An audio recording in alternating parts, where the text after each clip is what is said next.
Welcome students. आज मुझे एक चैप्टर कराना है, that is alternate minimum tax.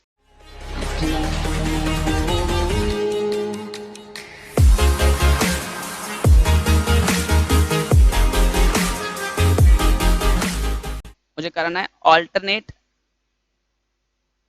Minimum tax, that is AMT। Basically section important is 115JC to 115JF, right? What was the major concept of AMT? It is not applicable to companies because company के पास already MAT है।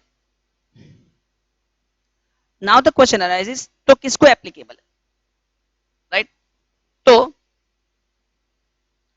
It was applicable to, first logic was LLP and firm, इसको applicable था। लेकिन बाद में बोला individual को, HUF को, बाकी सबको। तो क्या बाकी सबको एप्लीकेबल होगा? आंसर यस, बट एक न्यूमेरिक लिमिट दिया, that is the numeric limit of 20 lakhs। ये बाद में बताता हूं क्या है, यहां न्यूमेरिक लिमिट नहीं है। तो पहले समझना AMT, what was the logic of alternate minimum tax. AMT क्यों आया था, उसका रीजन था कि एक टाइम था जहां private company versus partnership firm, public को एक प्रॉब्लम था कि दो में से मैं क्या स्टार्ट करूं, प्राइवेट कंपनी या सर पार्टनरशिप फर्म या प्राइवेट कंपनीज। बहुत जन का माना था प्राइवेट कंपनी अच्छा नहीं है। क्यों? क्योंकि वो टाइम पर लगा DDT है, डिविडेंड डिस्ट्रीब्यूशन टैक्स वो टाइम पर था, मैट था, मिनिमम ऑल्टरनेट टैक्स, और फर्म को ये सब नहीं था। तो गवर्नमेंट को लगा अगर ऐसा रहेगा तो सब लोग प्राइवेट कंपनी को कन्वर्ट करके LLP में कन्वर्ट कर देंगे या फर्म में कन्वर्ट कर देंगे, पार्टनरशिप में कन्वर्ट हो जाएंगे। तो ये कन्वर्जन को रोकने के लिए they introduce the new chapter AMT, right? आपने लास्ट में मैट पढ़ा होगा तो ठीक है, कुछ याद होगा। 115JB था और 115JAA था मैट का कंसेप्ट। मैट हम लोग बाद में देखते हैं जब हम लोग कॉर्पोरेट्स पर आएंगे। अभी मैं इनिशियल लेवल पर कॉर्पोरेट्स पर जाना नहीं चाहता क्योंकि कॉर्पोरेट्स में चेंजेस ज्यादा होता है। तो फर्स्ट ये दो रूल्स के हिसाब से देखो क्या लिखा है, पढ़ो पर।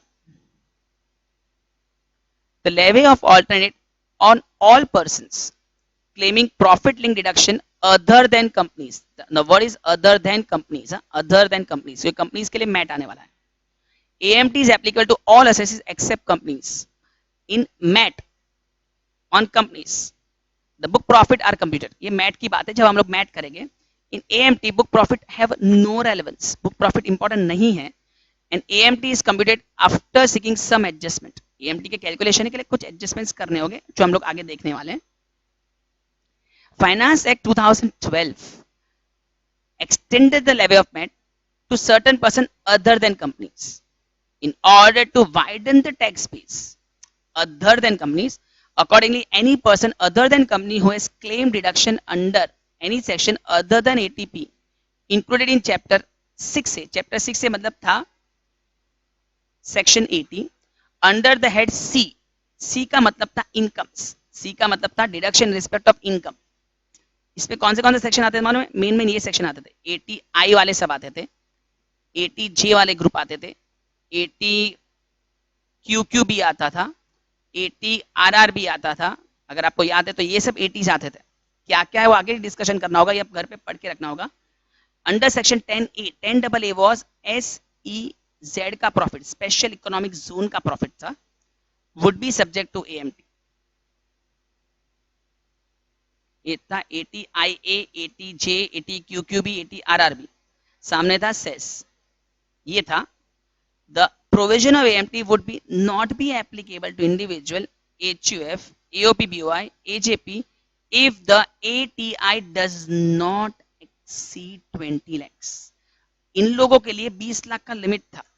मतलब इंडिविजुअल को, HUF को, AOP को, BOI को, AJP को ये सेक्शन तभी अप्लाई होगा जब उन लोग का एडजस्टेड टोटल इनकम 20 लाख रुपए को क्रॉस करेगा। जबकि फर्म और एलएलपी के लिए ऐसा नंबर नहीं है। फर्म और एलएलपी को हमेशा एएमटी का प्रोविजन लग सकता है विदाउट द न्यूमेरिक लिमिट, और कंपनीज को है ही नहीं। मैं वापस एक बार बोल रहा हूं, कंपनीज को एएमटी नहीं है, फर्म और एलएलपी को होगा, जबकि individual HUF, AOP, BOI, AJP को एएमटी तभी होगा जब उन लोग का एडजस्टेड टोटल इनकम 20 लाख रुपए को क्रॉस करेगा।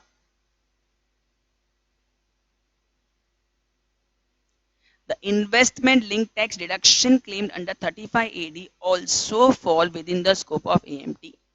35AD was specified business। ये सब लास्ट ईयर का बहुत कुछ आएगा यार, आप लोगों ने कितना पढ़ा मुझे नहीं, लेकिन बात बात मुझे लास्ट ईयर का मतलब एग्जीक्यूटिव के बहुत सारी चीज बीच में आती है।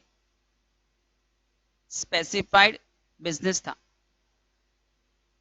मुझे लग रहा है आप लोगों को कुछ लेक्चर्स मुझे एग्जीक्यूटिव के भी देने पड़ेंगे ऐसा लग रहा है। 35AD specified business. Specified business मतलब तेरा 13 ऐसे बिजनेस थे, 13 कोल्ड चेन सुना होगा, होटल 2 स्टार 3 स्टार के ऊपर, hospital above 100 beds, warehousing of sugar, warehousing of agriculture produce, production of fertilizers, honey, slum redevelopment, slurry pipeline, pipeline gas का, iron and or का, वेफर फैब्रिकेशन, ऐसे 13 business थे जो specified business की category में थे सेक्शन 35AD। और ये बिजनेस को एक बेनिफिट था कि वो लोग जितना भी प्रॉफिट करेंगे, सॉरी जितना भी एक्सपेंडिचर करेंगे, 100% एक्सपेंडिचर वाज अलाउड। 100% मतलब अगर उसने प्लांट भी खरीदा, उसने मशीन भी खरीदा, पूरा प्रॉफिट एंड लॉस डेबिट में डाल सकते हो 100%, नो डेप्रिसिएशन, पूरा 100% अलाउड था 35AD। तो मुझे आपको एक एक सेक्शन है तो बताना पड़ेगा या आपको पढ़ना होगा, बहुत इंपॉर्टेंट सेक्शन है सब। प्रॉब्लम है एग्जीक्यूटिव का भी बिजनेस वापस आएगा, ये सब प्रोफेशनल तो खाली बोलने के लिए, वरना एग्जीक्यूटिव पूरा रिपीट हो जाता। Notwithstanding anything contained in this act where the regular income tax payable for a previous year by a person other than company is less than the AMT। देखो रेगुलर टैक्स कम आएगा तो AMT बीच में आएगा, regular tax ज्यादा है तो फर्क ही नहीं है। For such previous year the adjusted total income shall be deemed to be the total income of that person for such previous year, and it shall be liable to pay income tax on such total income at the rate 18.5 percentage। 18.5% का rate applicable होगा on EMT. 18.5%।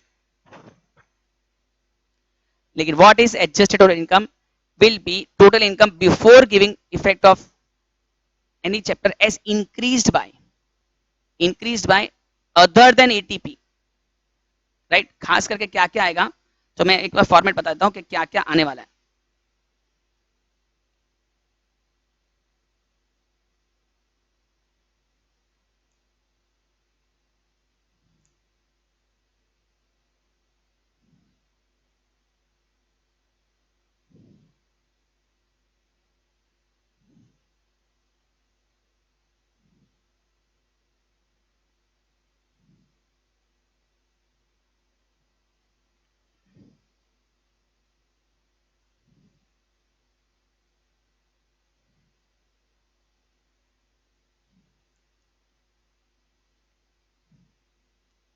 Heading सी के अंदर eighty J J A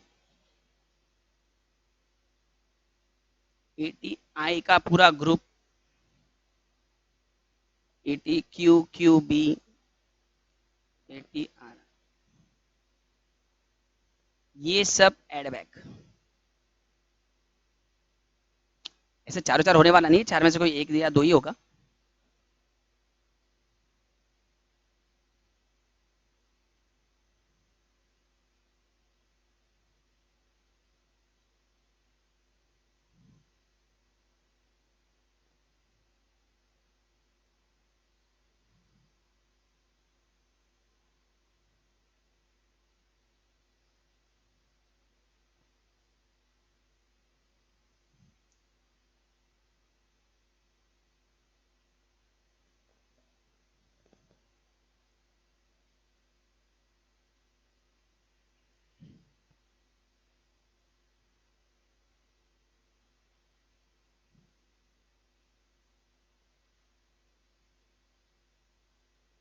section 32 depreciation.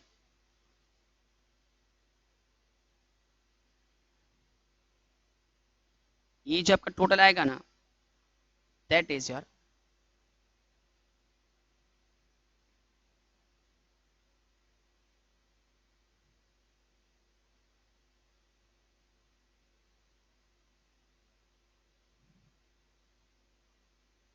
इस पर 18.5% गिनना है,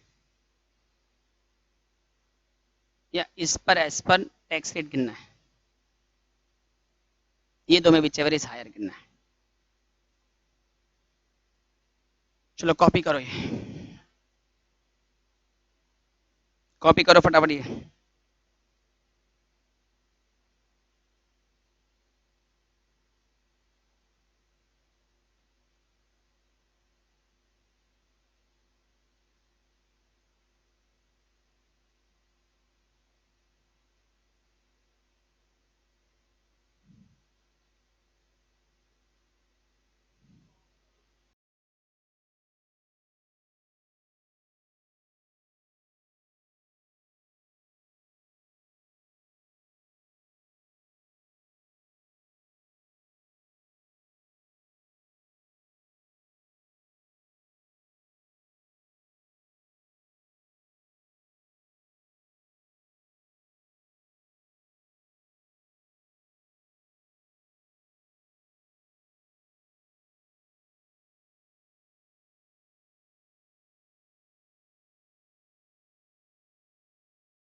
चलो now मतलब फॉर्मेट आपको इतना याद रखना होगा, adjusted total income is total income, add back this, ये जो मैंने लिखा भी वही, लेकिन subject to the concept of depreciation, वो भी मुझे सम के अंदर समझाना होगा क्योंकि आपको 35 एडी समझना जरूरी है। मैं रफली आपको बता देता हूँ कि क्या क्या सेक्शंस थे। चलो मैं अभी ना आपको रफली बताता हूँ कि ये सब सेक्शंस क्या क्या थे। मुझे मालूम है एग्जीक्यूटिव का पोर्शन को याद नहीं होता। 80 JJA was profits of the business of biodegradable waste. 80 JJA was the concept of new workmen, right? New workman था। फिर 80 QQB was royalty on books, इसका न्यूमेरिक लिमिट 3 लाख रुपए था। फिर 80 RRB was royalty on patents था, ये भी 3 लाख था, लेकिन ये दोनों सेक्शन रेसिडेंट इंडिविजुअल के लिए था। फिर 10AA was profit from business in SEZ था 10AA। 35 AD was specified business where expenditure even of capital nature was 100% allowed for deduction.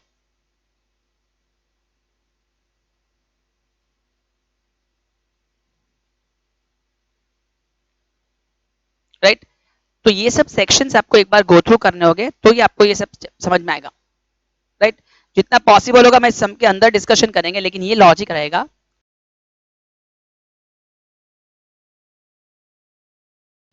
Regular income tax means the income tax payable by the person as per the slab rates. अभी आपको ये पता होना चाहिए कि partnership firm का tax rate है 30% flat और एलएलपी का भी 30% फ्लैट रेट्स है। They don't have slab rates, जैसे इंडिविजुअल में स्लैब रेट्स है वैसे नहीं है। और चार्टर्ड अकाउंटेंट से आपको रिपोर्ट लेना होगा, आपको कुछ भी अटैच करना होगा, चार्टर्ड अकाउंटेंट से आपके पास प्रूफ होना जरूरी है और उसके बिना आप ये सब क्लेम नहीं कर सकते। अभी ये सब कंपल्शन हो गया, चार्टर्ड अकाउंटेंट से रिक्वायरमेंट होता ही है ताकि एक फाइनल हो जाए, कोई मैनिपुलेशन ना हो। All other provisions relating to the self assessment under 140A advance tax interest remains same. That all remains same. मतलब जो अगर आप ये सब एग्जाम में अभी नहीं आता क्योंकि ये सब चैप्टर अभी पढ़ने नहीं बैठेगा कोई कि एडवांस टैक्स वापस पढ़ने बैठो, इतना आप सब अपना प्रोफेशनल में नहीं कर सकते। आप पूरा एडवांस टैक्स वापस पढ़ो, पूरा असेसमेंट प्रोसीजर वापस पढ़ो, पूरा interest under the late payment of advance tax करो, वो सब अभी कोई नहीं करने वाला। क्योंकि हाँ, लेकिन लिखा है क्या, जो प्रोविजन आपका नॉर्मल इनकम टैक्स में था वही प्रोविजन आपका एएमटी में रहेगा। The provision of 115A shall not apply to a person who has exercised the option of 115 BAC or 115 BAD. BAC is for individuals and this is for cooperative societies. ये नया entry हुई है, जो ये साल entry हुई है 115 BAC and 115 BAD। मैंने कल 115 BAC के बारे में बोला था, अगर आपको याद हो तो लास्ट लेक्चर में, ये डिफरेंस ऑफ स्लैब रेट्स था जिसमें 5%, 10%, 15%, 20%, 25% वाला कंसेप्ट था।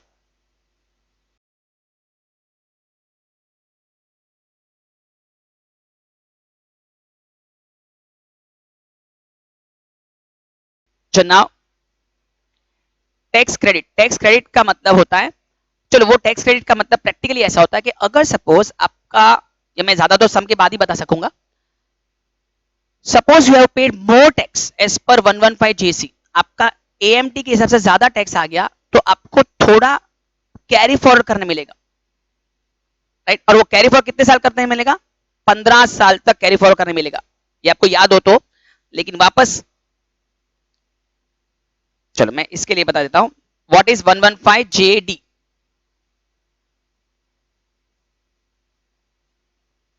AMT credit. नाउ सपोज मैं एग्जांपल दे रहा हूं 2016-17, 2017-18, 2018-19, 2019-20, 2020-21, समझो आपका नॉर्मल टैक्स आ रहा था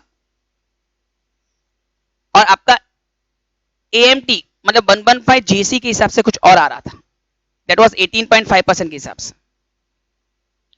तो आपका टैक्स पेबल क्या आएगा पहले वो सोचना था। मैं एग्जांपल दे रहा हूं, समझो यहां आपका आ रहा है 50 लाख रुपए और यहां आपका आ रहा है 45 lakhs, तो आपको भरना है 50 lakh, whichever is higher, लेकिन आपको क्रेडिट कितना मिलेगा? आंसर इज 0, क्योंकि आपका नॉर्मल टैक्स ही ज्यादा आ रहा था, तो क्रेडिट का क्वेश्चन ही नहीं है। मेरा नॉर्मल में 50 लाख आ रहा है लेकिन एएमटी में 45 आ रहा है, तो मुझे दो में विच एवर इज हायर भरना है, तो ऑलरेडी 50 ही भरना है, तो क्रेडिट का क्वेश्चन ही क्या, एएमटी से कोई फर्क नहीं पड़ा। लेकिन अगर ये समझो मेरा 60 आ रहा था और ये मेरा 67 आ रहा है, मुझे 7 करना है और यहां मुझे 7 का क्रेडिट मिलेगा, यहां मुझे 7 का क्रेडिट मिलेगा। सिमिलरली अगर समझो ये मेरा 70 आ रहा है, ये 74 आ रहा है, तो मुझे 74 भरना होगा और मेरे को 7 पहले के और 4 मिला के 11 का क्रेडिट मिलेगा। पहले ये समझा, पहले वो सोचो। फर्स्ट यू थिंक दिस, 60 और 67 है तो 67 7 क्रेडिट मिलेगा, 70 74 4 पहले का 7 7 4 11। लेकिन अगर ये आपका नेक्स्ट टाइम में 80 आया और ये आपका आया समझो 78, तो आपको यहां क्या करने मिलेगा, आपको पहले में से ये 11 में से 2 यहां यूज करने मिलेगा और ये भी 78 हो जाएगा, आपको 78 ही पे करना होगा। आपका 11 में से 2 निकल जाएगा, आपका 9 क्रेडिट मिलेगा। आप समझे? This is known as credit utilise, आपको यूटिलाइज करने मिलेगा। समझो 2021 में आपका ये आया 90 और ये आया सपोज बाय चांस ये आया आपका 62, तो आप क्या करोगे, आपका पूरे का पूरा ये जो 9 है ना वो यहां यूटिलाइज कर दोगे, ये आपका 81 होगा और 81 और 62 में आपको पे करना होगा 81। This is known as utilise, ये आपने यूटिलाइज किया, जो रेड में दिख रहा है ये आपने यूटिलाइज किया है, जबकि ये आपको क्रेडिट मिला है, आपको दिख रहा है ये 711 मिला है। दिस इज 115 जीडी, मतलब अगर आपने ज्यादा भर दिया तो आपको नेक्स्ट ईयर में, हाँ लेकिन कैरी फॉरवर्ड कितने साल तक कर सकते हो? 15 साल तक। 15 साल के बाद आप कैरी फॉरवर्ड नहीं कर सकते हो, मतलब ये अगर 7 है 17 18 है तो यहां से 15 साल तक आप कैरी फॉरवर्ड कर सकते हो as per the rules of AMT credit. तो एक बार ये पढ़ लेता हूं, what is AMT credit.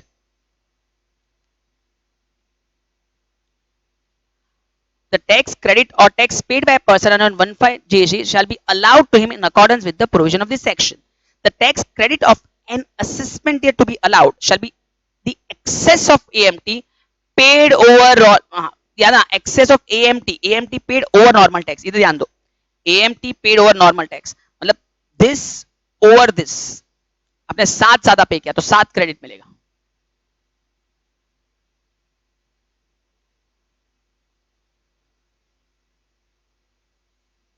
Provided that where the amount of tax credit in respect of an income tax paid in any country or specified territory outside India under 90 and 90A, ये आपको पता होगा, ये पता नहीं बहुत जिनको नहीं भी पता हो सकता है, ये तीनों सेक्शन है ना इंटरनेशनल के, जो है एग्जैक्टली है बायलैटरल रिलीफ और यूनिलैटरल रिलीफ, ये दोनों ना DTAA नाम के चैप्टर के, जो हम लोग बाद में करेंगे जब हम लोग इंटरनेशनल करेंगे।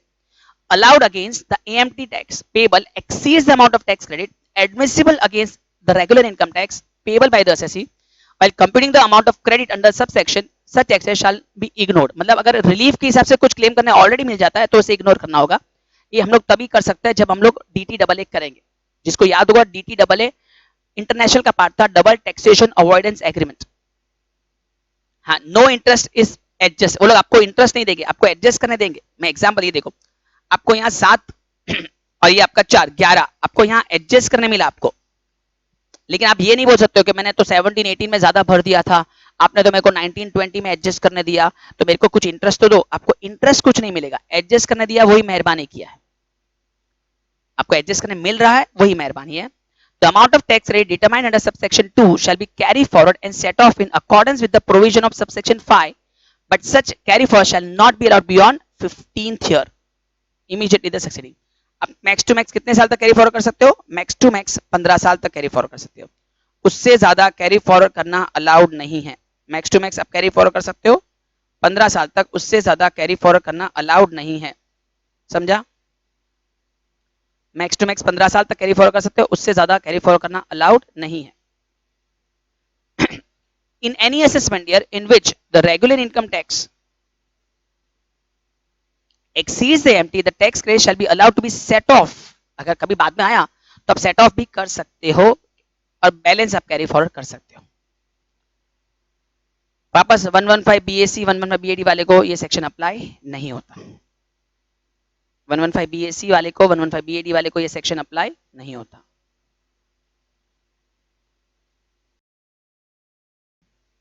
चलो नेक्स्ट, इसको पढ़ने की जरूरत नहीं. 115 JEE रूल क्या कहता है कि आप ये सेक्शन का यूज मतलब AMT तभी यूज होता है जब भी, अभी ध्यान दो, इधर ध्यान देना,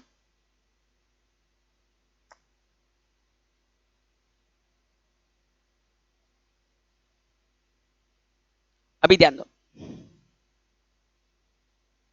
अगर सुनना बरोबर है, अभी बरोबर सुनना.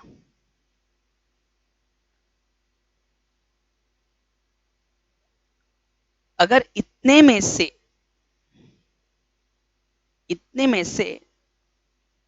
कुछ होता ही नहीं, अगर इतने में से कुछ होता ही नहीं तो मेरा ये और ये सेम आता. अगर इसमें से कुछ होता ही नहीं तो ये और ये सेम आता. तो ऑब्वियसली इसका रेट तो 30% है और इसका रेट तो 18.5% है, तो मैथमेटिकली यही ज्यादा आता. आप समझे, ऊपर का 30% है, नीचे का तो 18.5 है, तो ऑब्वियसली ऊपर वाला ज्यादा आता. और अगर ऊपर वाला ही ज्यादा आता तो AMT करने की जरूरत ही नहीं होती. मतलब 115 JEE में लिखा है कि अगर ये बॉक्स में जितना है उसमें से कुछ भी नहीं है, कुछ भी नहीं है, ना 80 है, ना 10AA, ना 35 AD, तो आपको ये चैप्टर करने की जरूरत ही नहीं है. तो आपको ये चैप्टर करने की जरूरत ही नहीं है, पहले याद रखना, आपको ये चैप्टर करने की जरूरत ही नहीं है अगर इसमें से कुछ भी नहीं है तो.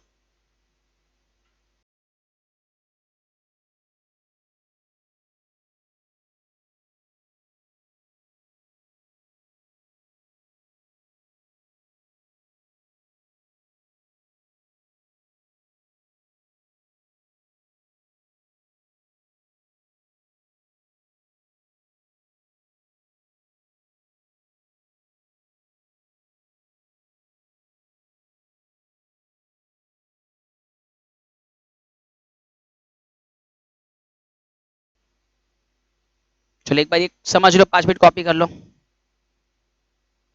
5 मिनट कॉपी कर लो.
स्टार्ट करें. 14 सब. An individual for a previous year 31st March 21 has a business income of 30 lakhs. For the previous year 31st March 20, he was subject to AMT and he is claiming deduction under 80IE. He had an AMT credit of 4 lakhs. पहले से उसका credit भी है. During the previous year 21, he is not entitled to any of the section. ये साल उसको एक भी सेक्शन एप्लीकेबल नहीं है. ये साल का उसका बिजनेस इनकम कितना है? 30 lakhs. राइट. लेकिन उसका ये साल कुछ भी नहीं है, लेकिन उसका ऑलरेडी पहले का क्रेडिट अवेलेबल है, right, and he has been claiming, उससे पहले उसने 80 भी क्लेम किया। तो अभी आपको देखो क्या करना है, पहले समझ लो, ये लिखा नहीं है, ये मेरे ख्याल से गलत है। I think they should have given an individual की जगह पर उन लोग को फर्म लिखना था, क्योंकि इंडिविजुअल नहीं लिखा है उन्होंने, कैलकुलेशन में फर्म गिना है। ठीक है, अगर मैं इंडिविजुअल गिनता तो मुझे तो स्लैब रेट यूज करना पड़ता, राइट, और यहाँ उन लोगों ने स्लैब रेट यूज नहीं किया है, क्या यूज किया है, डायरेक्ट रेट्स। मतलब लॉजिकली उन लोगों ने कुछ गलत किया है, they have considered it as an individual. तो यहाँ आपको कैलकुलेशन ऐसे करना होगा, ध्यान दो। सपोज आपका इलस्ट्रेशन 14 है, नॉर्मल टैक्स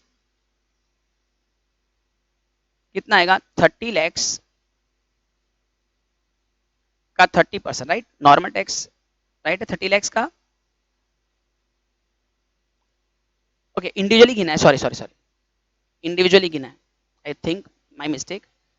इंडिविजुअल सोचकर ही करते हैं, तो हम लोग को ऐसा करना पड़ेगा, अगर इंडिविजुअल सोचा तो हम लोग को ऐसा करना होगा, नॉर्मल टैक्स को ऐसे गिनना होगा, 0 to 2.5 lakhs, 2.5 lakhs to 5 lakh, 5 lakh to 10 lakhs and 10 lakhs and above, मतलब 10 lakhs to 30 lakhs above, मतलब ये इसका 0% 0 आएगा, इसका 5% आएगा 12,500, इसका 20% मतलब 5 लाख और 10 लाख के गैप का 20% आएगा 1 लाख रुपए, समझा सबको, 5 लाख का गैप, और ये 20 लाख के गैप का 30%, तो 6 लाख रुपए ये आएगा, मतलब आपका टोटल हुआ 7,12,500। इसमें आपको ऐड करना होगा 4% health and education cess, I think आएगा 4%, 7,128,500, 4%, तो ये हो जाएगा 0,00,014,741 टैक्स आएगा as per normal tax, but this is as per normal tax, उसका टैक्स पेबल आएगा, but as per your AMT it will be 30 lakhs का 18.5%, कैलकुलेट करो 30 lakhs का 18.5%,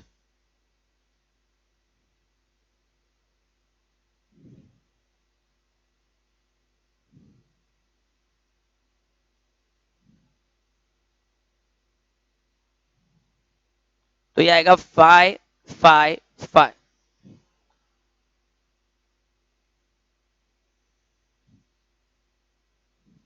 और ये आएगा 2200, राइट, 22,200, तो ये टोटल करोगे तो आएगा 577,200,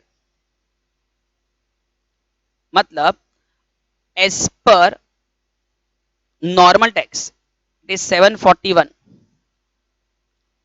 as per AMT it is 577,200, so you can claim AMT credit। आपके पास क्रेडिट कितने का था, 4 लाख का, लेकिन आप 4 लाख क्लेम नहीं करोगे, आप कितना क्लेम करोगे, सुनो, आप 4 लाख क्लेम नहीं करोगे क्योंकि ये छोटा नंबर हो जाएगा, तो ऐसा मत करो कि 4 लाख क्लेम करो, तो आप क्या करोगे, जो भी डिफरेंस है ना वो क्लेम करोगे, जितना भी डिफरेंस है, कितना है दोनों का डिफरेंस, 577,200 माइनस 741, तो आपका डिफरेंस है 163,800, यू विल क्लेम, तो ये आपका माइनस करोगे तो आपका हो जाएगा 577,200 which will be equal to this, so now what will you write, see, so tax payable will be 577,200, AMT credit utilized is 163,800, and AMT credit carry forward 4 lakh में से आपने कितना यूज कर लिया, 163,800, तो जो बैलेंस बचा, राइट, कितना बैलेंस बचा, 236,200, ये आपका कैरी फॉरवर्ड होगा।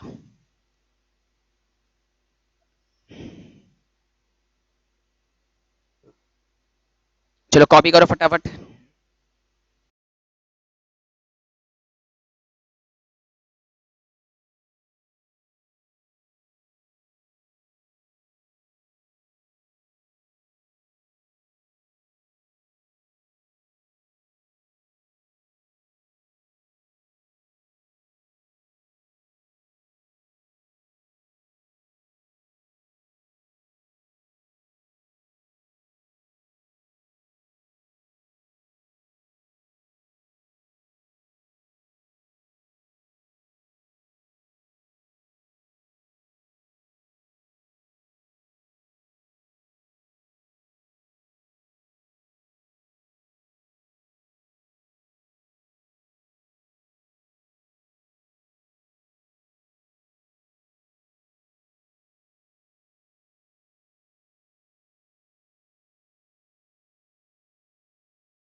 इलस्ट्रेशन 15 पर आता है।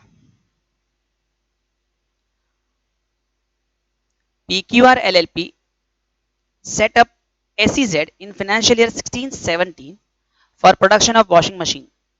The unit fulfills all the conditions of 10AA मतलब SEZ business of the income tax. अगर आपको याद हो तो 10AA में ऐसा था कि पहले 5 साल तक 100% एक्सपोर्ट प्रॉफिट माफ है और दूसरे 5 साल तक 50% प्रॉफिट माफ है, export profit. During the financial year 1920, it also set up a warehousing in the district of Tamil Nadu for storage of agriculture produce. इसका मतलब 35 AD आ गया। It fulfills all the condition of 35 AD. Expenditure in respect, capital expenditure in respect of warehouse amounted to 1 crore 7 lakh 50,000, including 10 lakhs for the cost of land, जो allowed नहीं होता। The warehouse becomes operational from 1st April 20, and the expenditure of this was capitalized in the books. ठीक है, वो तो implied था। Profit from SEZ was 40 lakhs. Export sales of the above unit is 80 lakhs. Domestic sales was 20 lakhs. Profit from the operation of warehousing is 1 crore 50 lakhs before considering deduction under section 35 AD. Compute the income tax including AMT under 115 GC payable by PQR LLP for the assessment year 21-22. Clear हुआ? तो now हम लोग ये पूरे सम को किस तरह से आपको अप्रोच करना होगा वो आपको ध्यान देना होगा। फर्स्ट सम नंबर कौन सा था, 15 या 16? सम नंबर 15, राइट? सम नंबर 15 है, देख लो।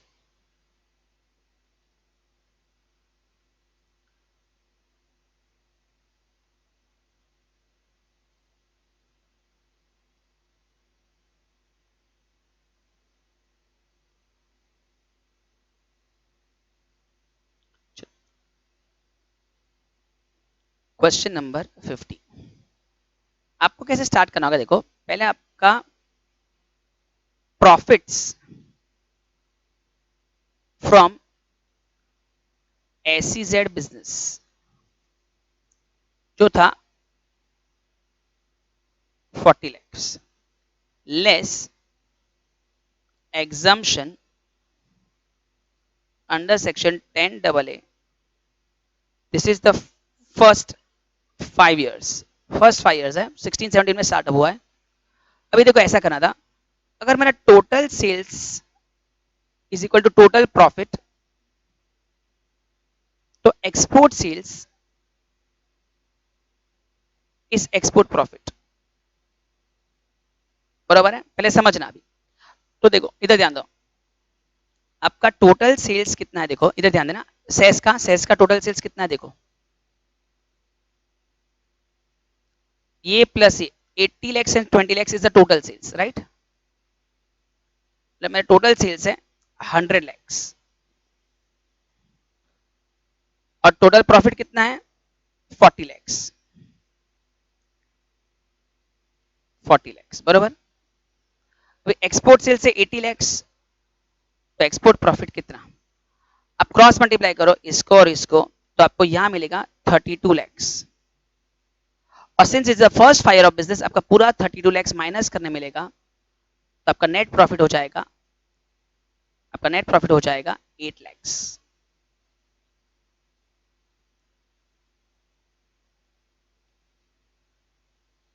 Now profit under section 35 AD specified business, तो स्पेसिफाइड बिजनेस कितना है, देखो यहां लिखा है the warehouse operation from first when expenditure of this was capitalised, और यहां लिखा है profit from warehousing before the above section is 1 crore 5 lakhs, मतलब प्रॉफिट है 1 crore 5 lakhs minus deduction under section 35 AD specified business में उसने invest किया 1 crore 7 lakh 50,000, जिसमें कॉस्ट ऑफ लैंड है 10 lakhs, तो वो निकाल दो तो बचा 97 lakhs 50,000, तो ये बचा 7 lakh 50,000 माइनस करने के बाद, मतलब आपका टोटल प्रॉफिट आया, मेरा टोटल नेट टैक्सेबल इनकम हुआ 15,50,000 रुपए, और क्वेश्चन में क्या दिया है कि वो एक एलएलपी है, राइट। देखो 15,50,000 रुपया आया, मतलब यहां तक आप समझे, और दिया है वो एलएलपी। तो टैक्स कितना आएगा, tax at the rate 30% flat. तो 15,50,000 का 30% flat, that is your tax rate. Tax के हिसाब से कितना आएगा कैलकुलेट करो, मतलब 15,50,000 का 30%,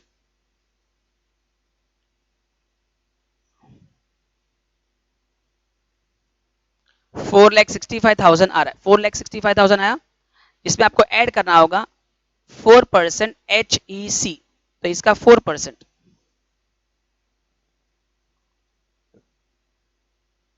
18,600।